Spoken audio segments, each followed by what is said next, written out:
And welcome back to the Weekly Tech Round with me, Jack. And me, Karl. Episode 231. And I couldn't get into the notes earlier. I couldn't believe I was getting ready to do the show, prepped it, and Dropbox notes just seemed to have died on me. I don't know. Did I kill it? Yeah. Dropbox down. Dropbox down. Like I use Dropbox all the time. Please don't die, Dropbox. It's like my most used service. It appears I can get hold of the my documents, but yeah, I can't seem to get hold of the notes. So good on you for having I want to say a paper copy, but it's not quite what I say, is it? A Word document copy. Yesterday to actually write some notes. I was like, oh, I've got those somewhere. Well, it wasn't the notes, it was the links, because I put them in a separate browser window, and I was like, where have the links gone? I was like, anyway. But anyway, technical hitches aside, we are back this week for the latest in all of the tech news and stories.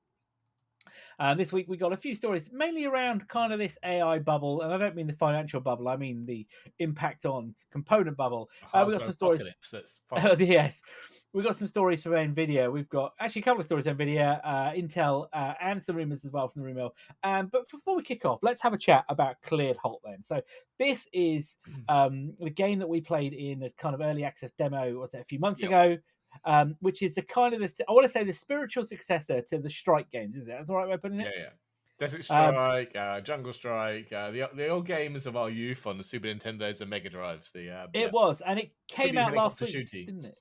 Was it? It came out last week. Yeah, early access though, but going cheap at £11 or £12. Yeah, at the moment just under £11.51 if you're paying in good old English pounds. Not bad at all, I have to say. I have completed it.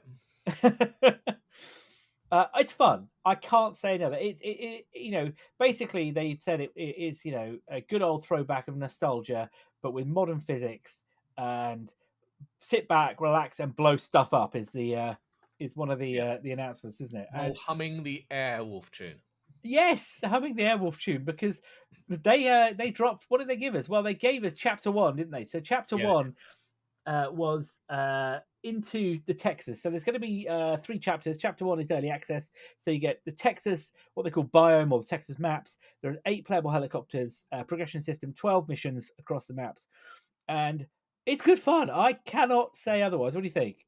Yeah, so look, I'm not completely. I'm up to mission 8. I think I've only got a few more. I think there's a 10 or 11 or something missions, isn't there, in chapter 1? It hasn't taken me too long to do that, but I've enjoyed it. I've had to play some missions quite a few times because I've died and I'm not such a hot pilot. The controls take a little getting used to, but they do. Having great fun. I bought some extra helicopters. I bought Airwolf or the Sky. Whatever. What was Airwolf based on? Well, no, Airwolf. Yeah, well, Airwolf. It's called Skywolf, isn't it, or something in this one? But Airwolf is based on it was based on a commercial helicopter. Airwolf was. It is, yeah, exactly. So it doesn't have the Airwolf tune in there, but I'm humming it away in my head as I blow stuff up. Great fun. There's a lot of variety in there. There's different things to attack, different styles of missions. Sometimes it's seek and destroy. Sometimes it's rescue scientists from a compound. So that's right. Yeah. Careful firing those chain guns. Dodging the surface-to-air missiles. The bane of my life, those, because they've got walls next to them as well that you have to blast through to get to them if you're not straight on. Some tricky, and you've got the jet attacking as well, haven't you? Oh god, don't remember. Oh, that's terrible. You've dodged a jet, haven't you? In the night time with a jet chasing you. Yeah, that's quite something else. I mean, you can't fire back at the jet, can you? No. In real life, I'd duck into deep into a canyon, pop up, and launch some missiles. It is a great game, absolutely a great game. It's good fun. Like you say, you die a lot, but you just come back again. You pick up another go. The guns are fine. The control mechanisms are a little bit annoying, I find. I find that using the mouse to point the direction of the helicopter sometimes doesn't mean it's pointing the right way. But once you get the hang of it, I mean, it's playable. There's no issues there. Yep. Destructional scenery, great fun, absolutely amazing, blowing stuff up. One of the first missions is you've got to kind of protect a town, haven't you, from like being overrun from all the hillbillies. I love that. That was great fun as well. Like shooting stuff up, blowing them up. I mean, it is. Well, in fact, you can Look, pick I'd up say if around, can't you? You can pick up canisters. You can pick up old wrecks of cars and throw them at the enemies. yep, it is. I would say if you haven't already done it, you need to buy it. I wouldn't say it, but Yeah. if you can afford to do so, of course, I should never say Yeah. but get it because chapter 2 is going to be Into the Jungle, which is basically Jungle Strike.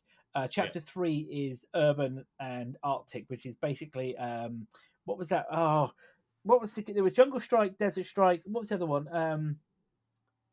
Oh, I can't remember. But one of them had missions where you were in DC. Do you remember when you were in Washington DC and you had to Yep. Urban yeah Strike. Urban Strike? Thank you. It makes yeah, of course it was Urban Strike.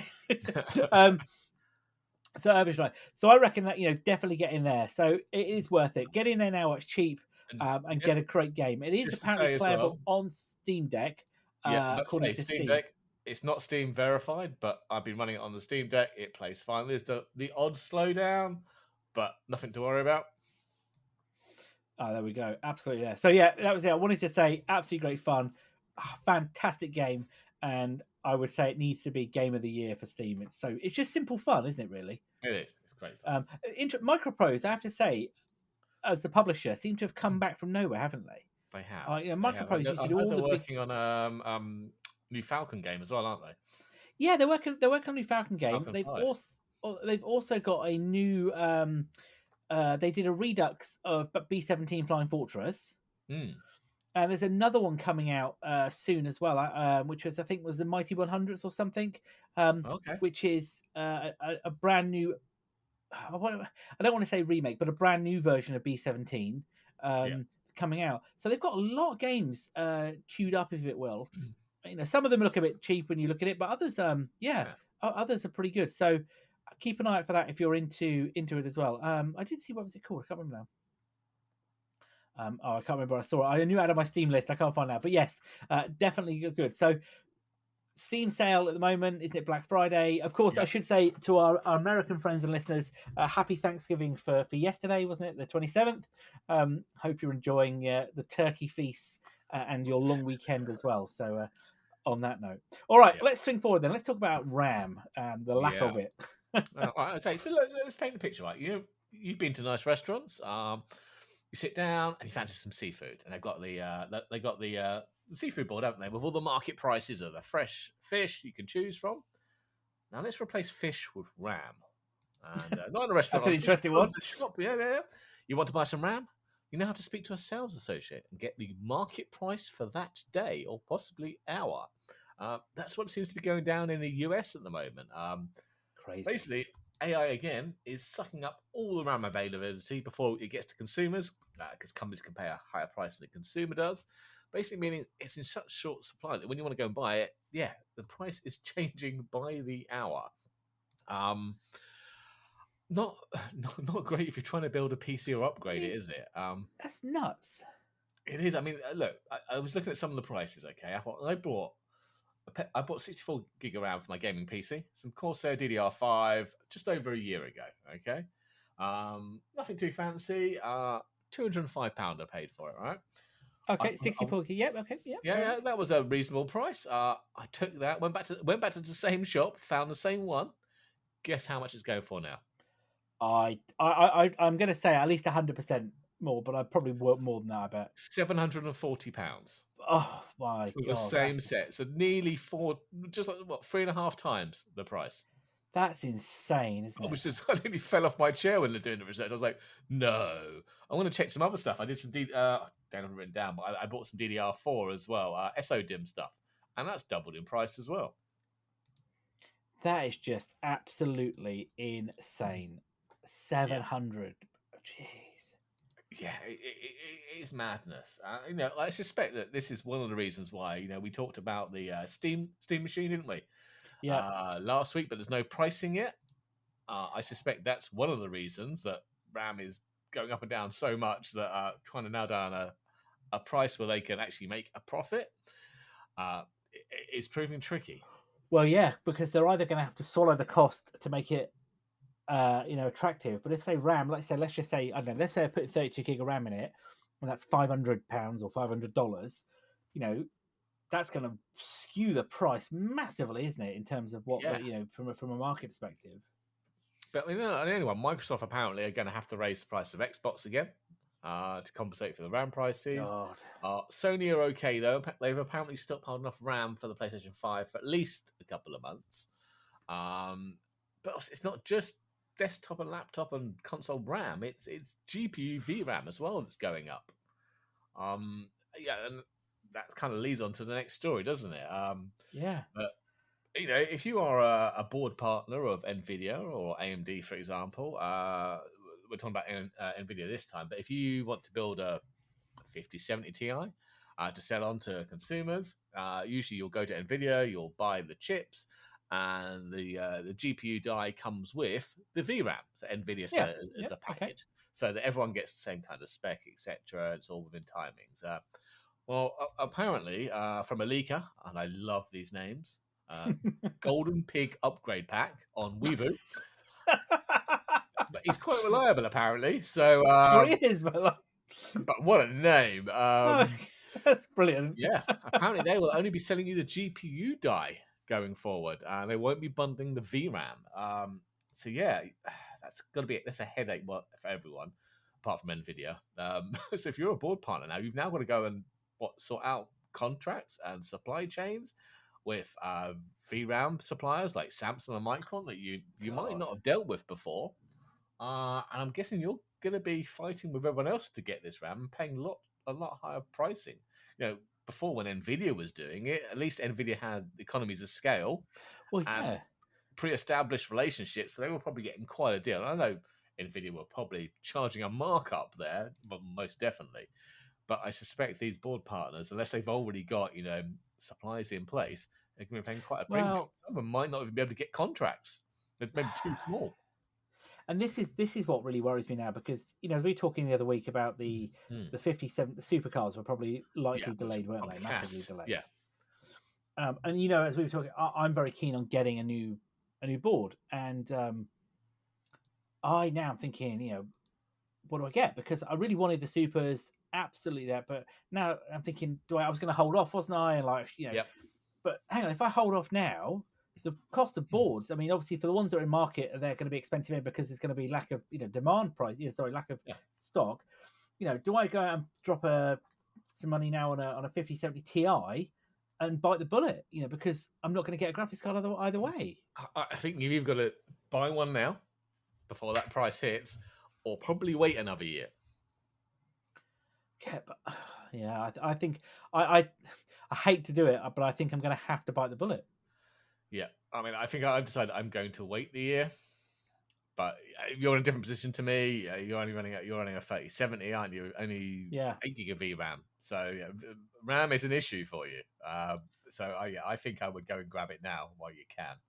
Yeah, I think you might even find a deal in Black Friday deals or Cyber Monday deals. Cyber Monday deal, yeah. So is that still a thing? I mean, Cyber Monday used to be a thing, wasn't it? Because back when online shopping was quite new, wasn't it? That there'd be online shopping deals on the Monday. I don't know. I still get deals appear on the Monday afterwards as well. So I don't know, but I think if you want one, you're probably best to go and grab it now if you can. Oh, better go sell a child or a kidney. I'll have to see which I'll get a better deal on. Christmas is cancelled. I've got a graphics card, kids. I need a new come look. Bathe in the heat output from it. Well, I did. Funny enough, actually, when I was looking, I meant to say to you earlier before we got online, I did see a story on I think it was PC Gamer that said there was a rumor at the start of the month that they were going to cancel the supercars because of RAM. Yeah, well, we talked about it. We talked about it a couple of weeks. But I mean, was it that because they got a wind of the RAM costs? Yeah, or I suspect so. They'd already bought all the RAM and sold it to the data centers. Well, that's okay. Don't worry. Like I say, Nvidia are fine though. They're okay. Nvidia, they've got nothing to worry about. Remember, because competition in the AI world. I mean, as we know at the moment, stocks. Nvidia are doing very well. We spoke about last week how the earnings call had been quite successful, wasn't it? They're currently around $4.3 trillion. I mean, everybody's dropped massively, haven't they, from their high of $5 trillion back in October. My heart goes out for them. I know. I'm very sorry to hear that. But apparently they had a drop, didn't they? There was a drop this last week, Yeah, as there were concerns that the competition might be there, wasn't it, around AI chips? Yeah, this was it's a report on Tuesday that Meta were basically planning to spend billions on AI chips developed by Google to power its data centers. On that news, Nvidia's share price dropped by nearly 6%. I think it's recovered since then, but Nvidia were then straight out with the comebacks on Twitter, weren't they, or X, or what we're calling it now, basically claiming they are a generation ahead of its rivals in artificial intelligence. And that it's the only platform which runs every AI model, does everything computing, does it everywhere computing is done, I should say. Look, Google did put a response out and say, look, it's committed to supporting both its own and Nvidia's chips. Now, I don't think it's been too much of a worry for Nvidia because Google traditionally have just rented access to its chips. You can only have its tensor processing unit TPUs through Google Cloud. But this recent report of Meta buying them suggested that Google is open to actually selling these on now, and not maybe they need some money. Data centers. Well, I mean, yeah, and we spoke about it before. We said competition would come, didn't we? We said that other manufacturers, and we talked. I think it was Microsoft and Google, particularly, and Amazon, would explore their own chips, wouldn't they? They definitely want to do that, and they want to make sure that they're not dependent on one supplier. on one supplier. And Nvidia will ride this out. We know they will, and they'll continue to make, I guess, good chips and good processing power. But I mean, on this point, just to talk about the chips and that, you sent me a link last night, didn't you, from a report by HSBC on OpenAI, wasn't it? Oof. And what was the headline on that? Wasn't it that OpenAI needed to make 207 billion? Everything went as planned, which it never does in the real world. They still had a hole of 207 billion by, when was it? I can't remember what year they said. But yeah, it wasn't great reading if you were OpenAI, and that would still, and that whole 207 billion was because they're still not actually making any money on AI. They're just dumping money into it.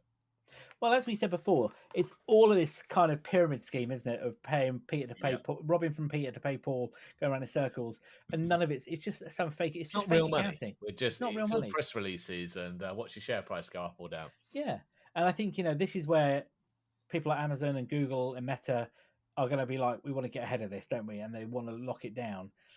So look, Nvidia won't come out of this badly. The shares will drop a little bit, but until there's actually, I think, validated reports or actually press releases to show that Google have sold, chips to people like Meta. It's probably, I don't know how competitive they are either. No, not at all. Are they really a generation behind? Are they several generations? Are they only good at a certain type of AI? I don't know. And this is the other thing, isn't it? We were saying, like, kind of offline last night, was we need to be more efficient because the use of AI from a power perspective, all those kind of things, we need to drive better efficiencies here, and it will come. I'm sure of it. I don't think this is where it doesn't come. AI is dead in the water. Yeah, and we know it's not. Can't scale this up at the current power requirements. No, something has to give. Something will change. There'll be a change in the models, the technology, the software. It will change. When is a good point, but it will. Yeah. But look, I think this is not a surprise. People like Meta and that. I think also they do this as well because they want to get better pricing, don't they? So if they say they're cozying up to Google for chips, it kind of then does it get Nvidia to go, well, actually, all right, we'll do a better deal. But then Nvidia could turn and go like, by the way, we know Google's chips are terrible. So if you want the chips or you don't want the chips, go for it. I'll sell it to someone else. That's right. Yeah, it's like you tell me what you want to do because quite frankly, we don't mind. Somebody's going to buy them. Maybe we'll use some of those chips for gamers. Whoa! Well, we don't want any of that sort of talk. Hang on a minute. You can't back it up. Can't have that daft. But that's ludicrous. You can't talk of things like that. But yeah. Oh, look, Nvidia at the moment. Nvidia have got this sewn up. That's the only way to look at it, isn't it? Really, they have got this sewn up. But all monopolies crack. They do. Or somebody comes along and has competition rules. So how long before there's a DMA version that Nvidia get to play with? Oh, that'll be fun. All right. Maybe Well, just talking might buy the EU. Yeah, bro, the trillion, 5 trillion, yeah. Yeah, Oh there god. you Well, go, exactly. talking gaming chips, then I'd kind of Yes. forgotten Intel make You gaming forgot chips. Intel who? Yeah, well, so we were following this for some years, weren't we? The Intel chips, and it didn't really seem to go anywhere, did it? After they No, took off. no. But apparently there's some fighting talk now. So the latest rumors have come from our good friend Copite7 Kimmy, another great name from a leaker. But Awesome. he's talking about Intel trying to make a comeback, at least with gaming CPUs. So obviously, AMD pretty much have this sewn up at the moment with their X3D range. Better performance, lower power usage than Intel. But Intel, I want to come back. And they're coming back with a monster of a chip, apparently, called their top of the range Nova Lake one. Nova Lake, okay. Yeah, so AMD have their 3D V cache, don't they, on their X3D chips. And the top one, the 9950 X3D, comes with 128 megabytes of extra V cache. So Intel are apparently planning one with 288 megabytes, a double, and 52 cores.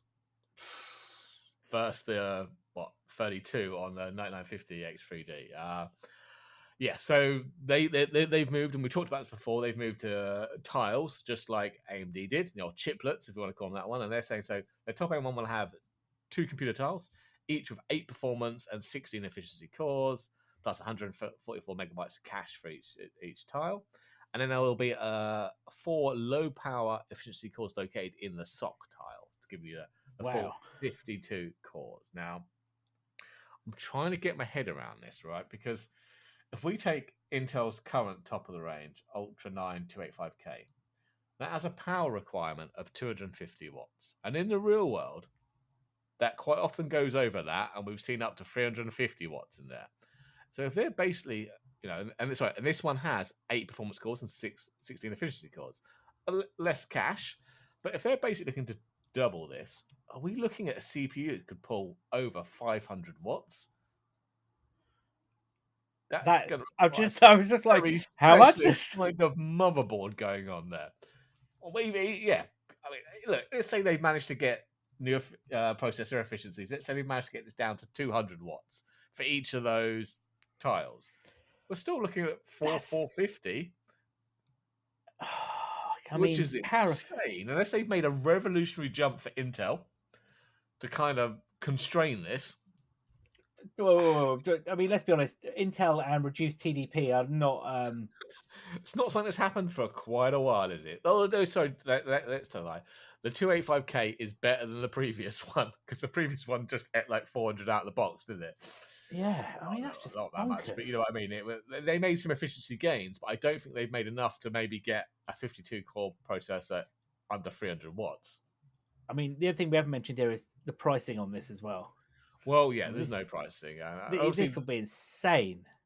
Yeah, and they're aiming to obviously take on AMD, but this isn't due till the end of next year, just in time for AMD's Zen 6 CPUs to come out. Yeah, I mean, what was the what was the previous generation of the AMDs on these ones? Zen 5, so that's the 9950 X3D was their top of the range one. And they were expensive that as well. Pulled about 200 watts, I think, in real life. Yeah, and they were. I remember seeing they were $600-700 pounds, whatever, around that. Something like that. Yeah, I've not bought a CPU in a while, so I don't know. Well, that's probably the only thing. That's probably the only thing that hasn't gone up in price because nobody needs CPUs; they just want RAM. Exactly. But then that's got more. It's got V cache, very specialist, fast type of RAM.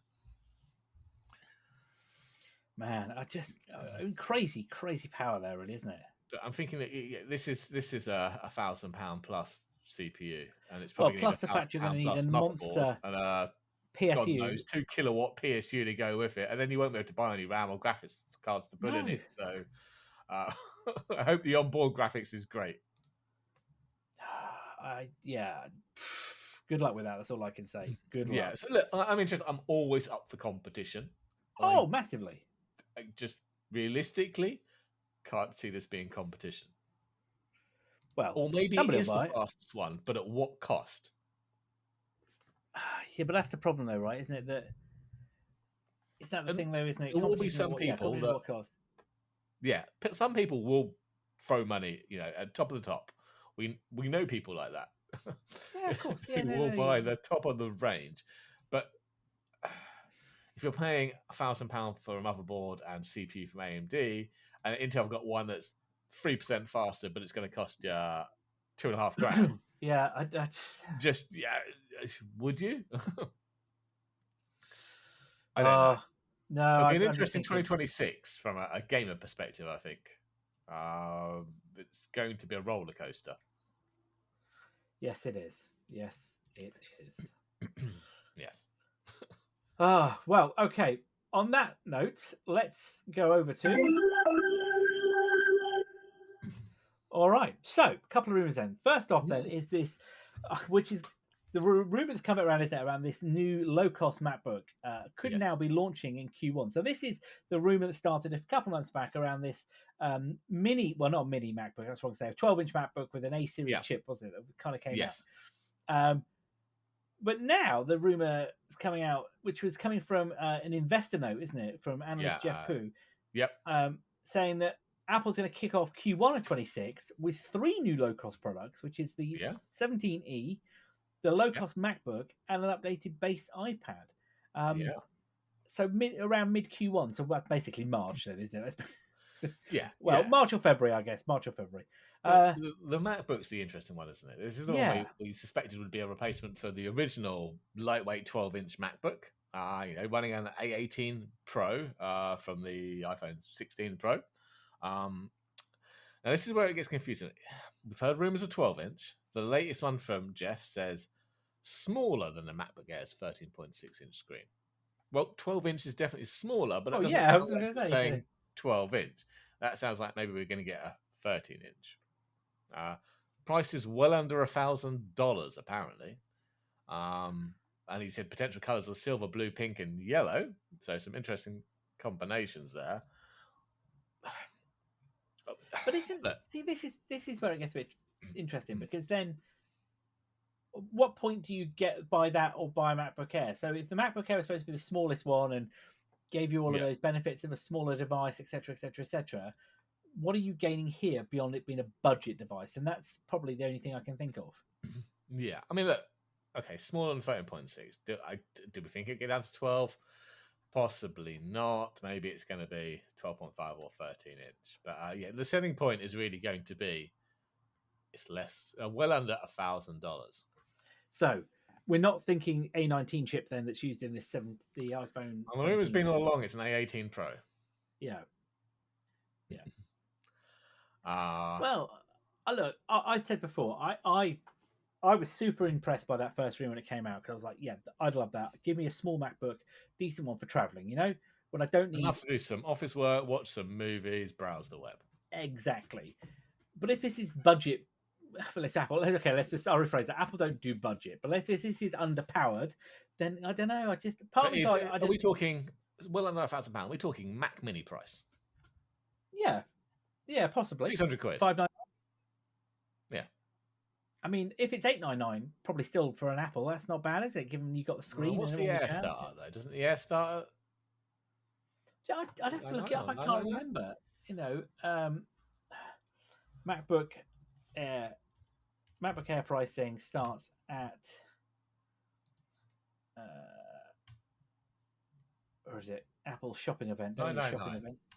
Yeah, there you go. Yeah, exactly. Thousands. We'll just call it $1,000, £1,000. Yeah. So if you made this $899 or $799, call it $799. $799, yeah. Because you've got 13-inch MacBook Air, haven't you? Yeah, I paid a bit more. I went and got the RAM upgrade and but you've got the 13. Yeah, I've got the M4 MacBook Air. Yeah. Yeah, look, I'm curious. It's a little heavier than I expected. Yeah, it'd be interesting to see where this does go, and if it gives us anything at all. I've been knocking around now. It was supposed to be, wasn't it? They reckon the launch in September or October time. Now we're pushing out Q1. It would make sense to launch it with other budget is not the word. We know budget is not the word, but should we say lower end devices, and they could do an event out of it. Yeah. I say, when was the last? When was this? Was it 16E? what was Yeah, it, a year 16 ago? was the last one that came out, and that was at March, wasn't it? I think. Okay, so it has been is a yearly refresh on that, and yeah, they're saying, well, A19 chip up from the current A18, a better selfie camera, you're getting that 18 megapixel center stage one, the square one, I think, rather than the old 12 megapixel one. But that's kind of really all the information we've got. I presume it's going to be the same chassis, same screen, an incremental power bump. But I think it's the same for the iPad. It's just going to be a spec bump. It's currently got an A16 currently, hasn't it? Yeah, no so indication of what it's going to be. Will it be an A17? Will we get the A18? Well, yeah, it could be the A18. It could be the A18, I suspect. And yeah, you're right. I think those devices are quite straightforward. Apple just calls it the iPad, kicks out the door. What I will say is the fact that they don't change it makes it really sometimes hard to disseminate. Yeah. Which iPad it is, don't you think? It is quite hard. Yeah, definitely. But they're cheap. Well, yeah, exactly. They are cheap, and they're more than enough for most people. We've always said the pros are way overpowered. There's more power in that you can use on an iPad. For a lot of people, they just don't need that. No, they don't. They don't. No. Other iPad though, and I somehow missed this because the rumor started back in August. I somehow missed this, and I have an iPad off your Mini. radar. Yeah, I have an iPad Mini, but the rumor is from Gurman and a leaker called Instant Digital, which is expect a new iPad Mini with an OLED display later next year, fall next year, so second half. Look, I love my iPad Mini. It's my travel device, consuming media, or sitting on the couch in the evening, or when I watch a YouTube video or watch something, pops my headphones on, not disturb the wife or the kids by taking over the main TV. But yeah, I wouldn't say no to an upgrade to an OLED display on one. So depending on what other upgrades you get there, I'd potentially consider buying another one. Well, I quite like devices, and I was tempted to buy one actually a little while ago. And if it's got OLED, maybe that might not be a bad idea. I mean, they're nice, as you say. They're good for what it does. It's a powerful little device, isn't it? It's solid. It's quick enough. It does everything I need for what I use it for. Could I imagine doing any real work on it? No, the screen is too small. But for browsing the web, reading the news, as a consumption device, watching movies and YouTube and whatnot, more than enough. I don't need any more than that. And battery lasts for ages. It's nice and light. Slides in a front pocket of my bag. Doesn't take up much space. Brilliant. Well, what do you want? No, exactly. That's all I need from it. It does that and more. So yeah, a better display. I'd consider it, depending on if the price stays the same and I can offload my current Mini to someone else. Then yeah. Yeah, I mean, I've got my iPad 11-inch over there. It was really funny. I was on a plane the other day, and there was 3 of us in a row with all iPad 11-inch. Wow, that made me chuckle. The guy at the end who was, let's just say, he clearly thought he was, something else extra. He had the high-end Apple Folio Key, the new one. The one that weighs more than the iPad itself. Yeah, which I've got the older one, but his was clearly the new one because it folded back on itself. Yeah. So yeah, the guy next to me just had like mine, a folio case, but it was quite funny. It was quite funny. Wow. So yeah, we'll have to go through something different, but differentiate, I should say, between them, because if you put them in a row, you'd be like, who's then?